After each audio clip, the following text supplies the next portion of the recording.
কদমতলা থানার পুলিশের তৎপরতায় আটক এক কুখ্যাত চোর। কদমতলা থানার ওসি শিবু রঞ্জন দে জানান, গোপন সংবাদের ভিত্তিতে দক্ষিণ কদমতলা এলাকায় অভিযান চালায় পুলিশ। এই অভিযানে গ্রেপ্তার করা হয় দীর্ঘদিন ধরে পালিয়ে থাকা কুখ্যাত চোর ফারুক মিয়াকে।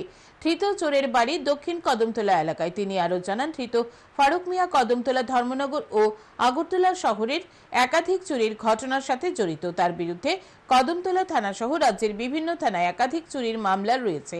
বুধবার ধৃত চোরকে পুলিশ রিমান্ডের আর্জি জানিয়ে ধর্মনগর জেলা ও দায়রা আদালতে সোপর্দ করে পুলিশ।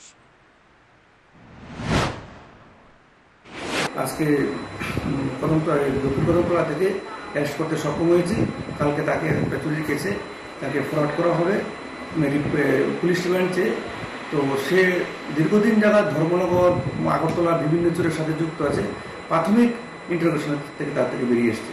তো আমরা আরও তার সাথে আরও কারা কারা যুক্ত আছে এসব ব্যাপারের জন্য পুলিশ রিমান্ড চেয়ে তাকে আমরা কালকে আদালতে